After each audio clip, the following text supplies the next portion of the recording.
The mahogany conference table gleamed under soft recessed lighting. 15 seats, all occupied except one. Mine. I was standing, watching faces I'd known for 15 years try to hide their satisfaction behind masks of corporate concern. Please understand, Sarah, James Whitman, our newly appointed CEO, said with practiced sympathy. This isn't personal. The board has voted. We're moving in a new direction. I looked at each of them in turn. Miranda from finance, who'd started as my intern. Peter from operations, who'd called me at 3 a.m. countless times to solve critical system failures. And Thomas, my oldest friend on the board, who suddenly found his Mont Blanc pen fascinating. At 45, I'd spent a third of my life building Nexus Technologies from a struggling startup into a $2.8 billion company. But they'd forgotten that. Or maybe they'd chosen to forget. Times change, James continued, adjusting his Rolex, a gift from his father, who'd bought his way onto the board 6 months ago. We need fresh perspectives, new energy. What they meant was they needed someone more manageable. Someone who wouldn't question their aggressive growth strategies or their ethical shortcuts. Someone not like me. The severance package is generous, Miranda added, sliding a thick folder across the table. 6 months' salary, full benefits continuation, and a non-compete clause. I picked up the folder without opening it. When would this be effective?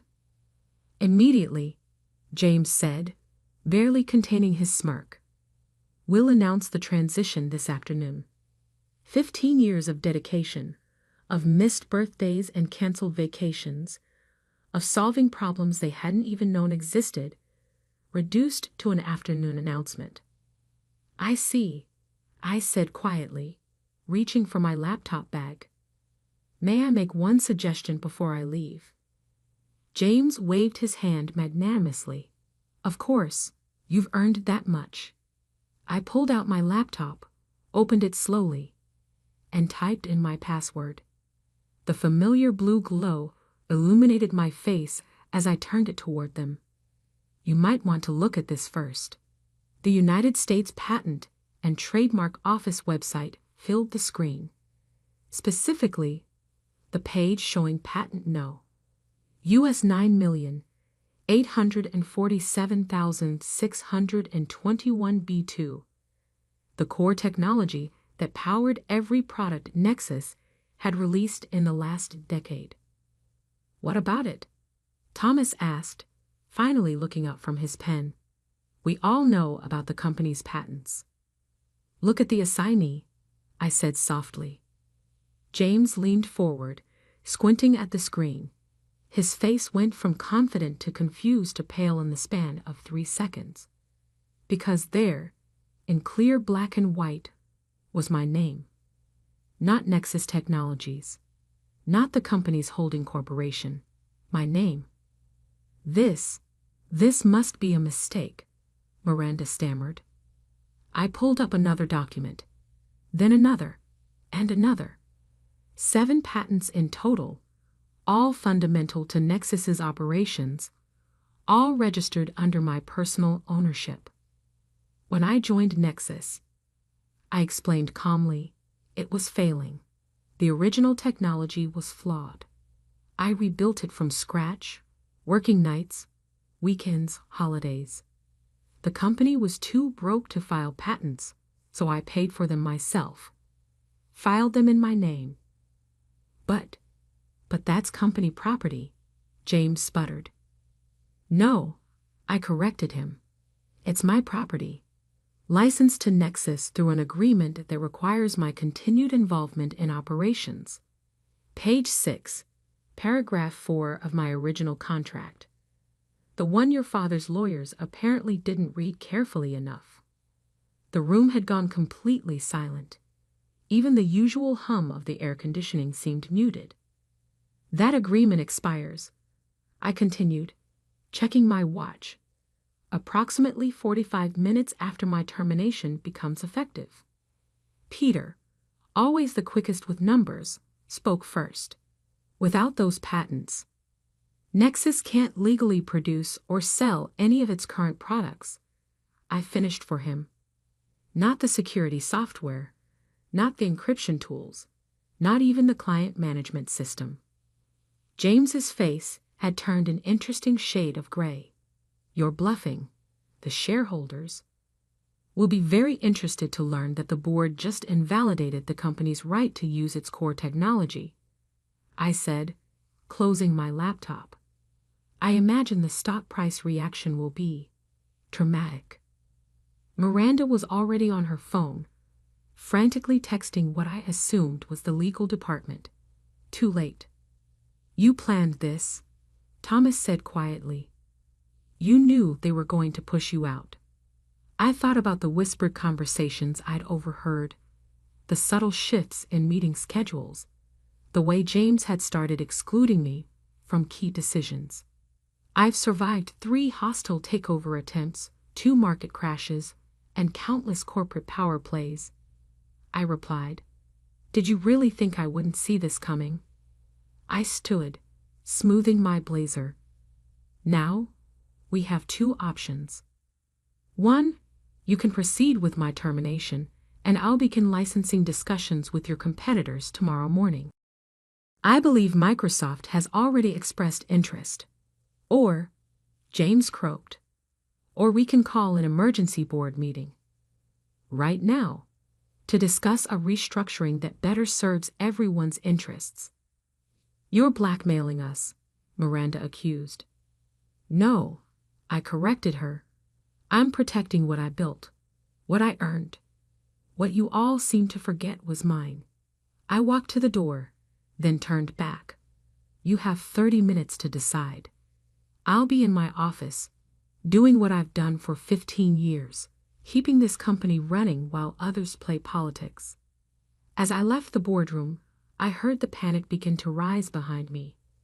Phones being grabbed, urgent whispers, the rustle of papers being frantically reviewed.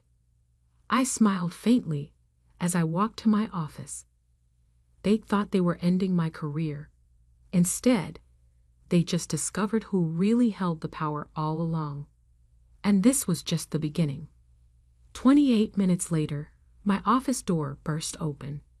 James stood there, his perfectly tailored suit now slightly rumpled, his confident smirk replaced by barely controlled panic. The lawyers confirmed it, he said, his voice hoarse. All 7 patents, the licensing agreements, everything. I didn't look up from my computer screen. And the board is reconvening. Now, he swallowed hard.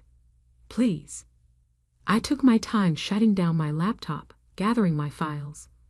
Power isn't just about having leverage. It's about knowing how to use it. The boardroom had transformed in my absence. Gone was the smug satisfaction, replaced by tense faces and nervous energy. Legal documents were scattered across the mahogany table. 3 lawyers hovered in the corner, looking grim. Let's clarify the situation, I said, taking my seat. Without a valid license for my patents, Nexus cannot legally operate its core business. Our stock will collapse, our clients will flee, and our competitors will be circling within hours. Miranda dabbed at her forehead with a tissue. What do you want? I opened my briefcase and pulled out a document I'd prepared months ago, when I'd first noticed James's father buying up board seats. Full control of technology operations, a seat on the executive committee, and 51% of voting shares. That's outrageous. James exploded. You can't demand control of the company. I'm not demanding it, I replied calmly. I'm formalizing what's already true. This company runs on my technology.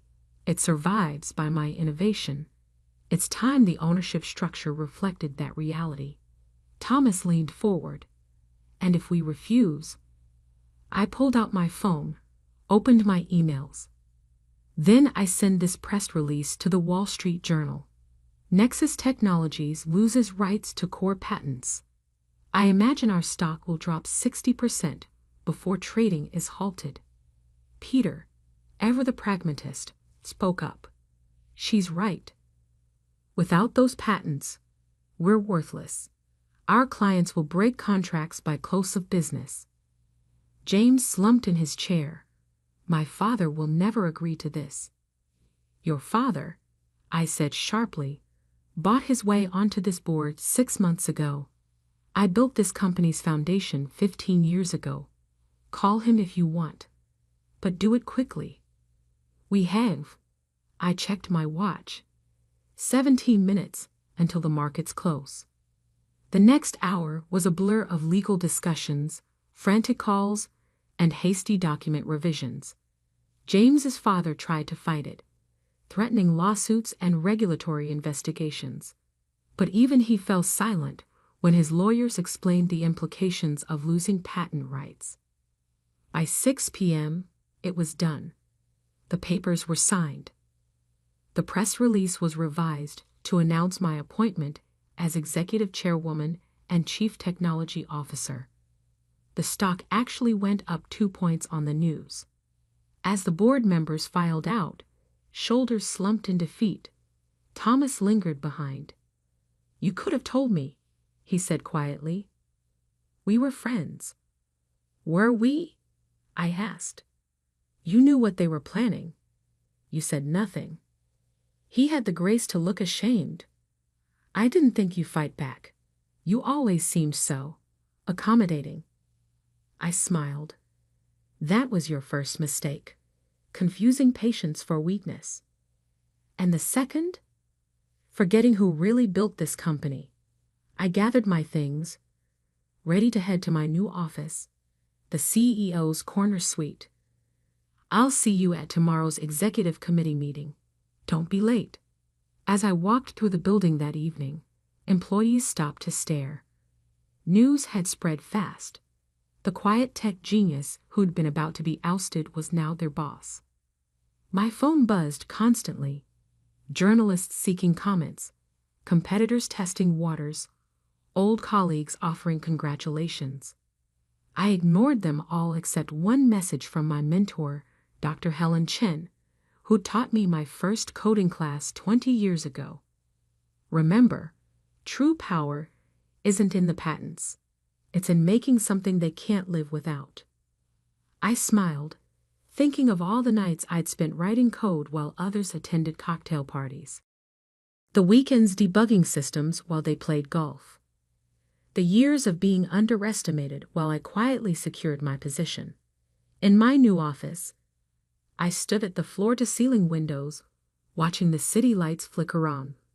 The view was different from up here, clearer, like finally seeing the whole board in a chess game you've been playing all along. My assistant, formerly James's, appeared at the door. Mr. Whitman's personal items have been removed from the office, and the executive team is requesting a meeting first thing tomorrow. Schedule it for 10 a.m., I replied. And Sarah? Have facilities changed the access codes to the R&D labs, effective immediately. She nodded and disappeared. I sat down at my new desk, opened my laptop, and began reviewing the projects James had approved in recent months. Each one a potential mistake I'd have to fix. Each one a reminder of why I'd needed to take control. The night stretched ahead, full of work to be done. But for the first time in 15 years, I wasn't building someone else's dream. I was protecting my own. The next morning, I arrived at 7 a.m. to find the executive floor already buzzing with nervous energy. Change ripples through a company like electricity, and everyone was waiting to see where the new current would flow. My new executive assistant, Sarah, met me at the elevator. The team's quarterly reports are on your desk, and James's father is in the lobby, demanding to see you. Is he? I smiled slightly. Let him wait. We have more important matters to handle. In my office, still being redecorated from James's leather and chrome aesthetic to something more practical, I reviewed the reports I'd been deliberately kept away from for months. The picture they painted was worse than I'd expected. Under James's leadership, Nexus had started cutting corners. R&D budgets slashed, quality control reduced, client concerns ignored, all to boost short-term profits and justify his excessive compensation package. At 9:58 a.m., the executive team filed into the conference room. 8 people who'd previously reported to James, now shifting uncomfortably under my gaze. "Let's begin with a simple truth," I said, standing at the head of the table. "This company has lost its way." I projected their quarterly reports onto the screen. Quality control failures up 40%. Client satisfaction at a 5-year low. 3 major security vulnerabilities in our latest release. Vulnerabilities that were flagged and ignored. Marcus, our head of sales, cleared his throat. "The market demands rapid releases."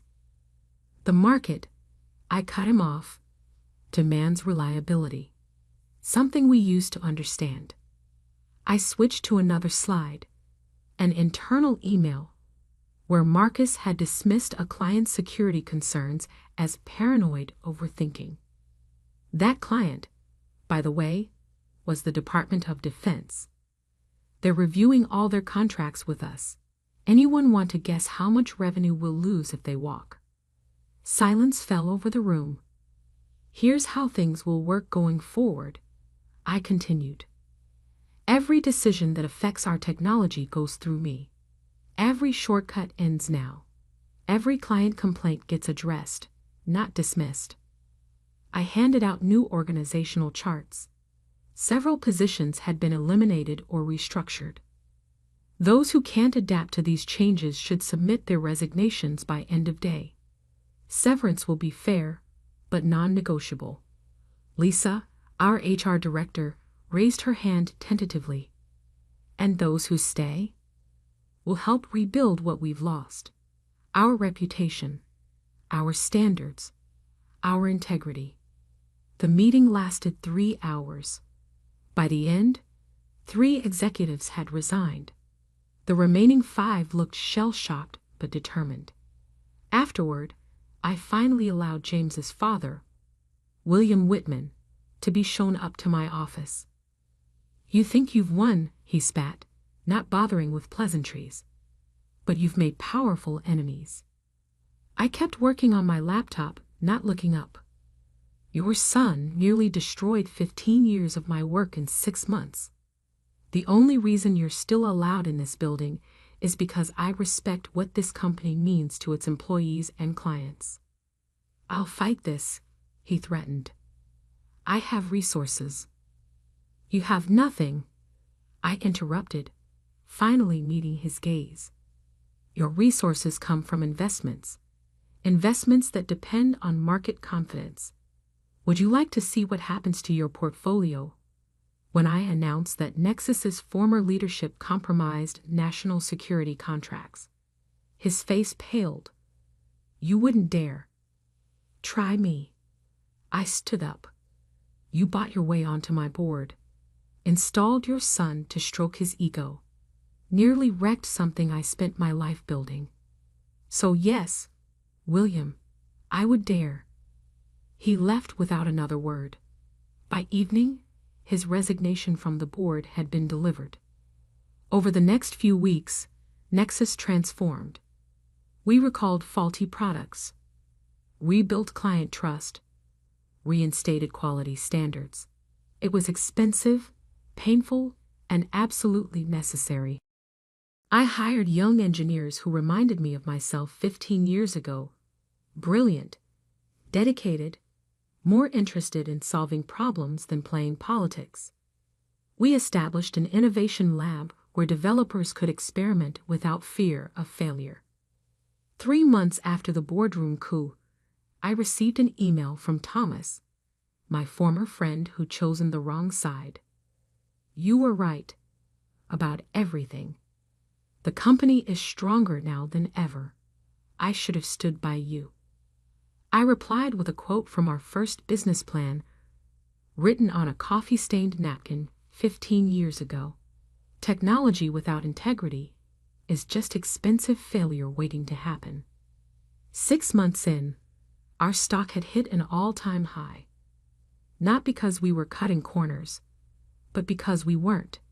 Clients returned, attracted by our renewed commitment to excellence. The Department of Defense not only kept their contracts but expanded them. 1 year to the day after they tried to force me out, I stood in the same boardroom, addressing a very different board. People chosen for expertise, not connections. Leaders who understood that innovation requires both freedom and responsibility. A year ago, I told them, this company forgot its foundation. Forgot that technology isn't just about code and patents. It's about trust, about building something that lasts. I looked around the table, seeing nods of understanding. We lost our way once. We won't lose it again. That evening, as I worked late in my office, Sarah brought in a special delivery, a frame containing my first patent certificate. I hung it on the wall, a reminder of where everything started. My phone buzzed with a text from Dr. Chen. "Saw your company's latest innovation awards. Well done. Still making things they can't live without." I smiled, looking out at the city lights. "No," I typed back. "Making things worth living up to." Because in the end, that's what it was all about. Not the patents that gave me power, but the principles they protected. Not the control I'd gained, but the legacy I was building. A legacy of innovation with integrity, of power used responsibly, of quiet strength that didn't need to shout to be heard. Let them underestimate the quiet ones, I thought. We're the ones who build the foundations they stand on. And when those foundations shake, they remember who really holds the power.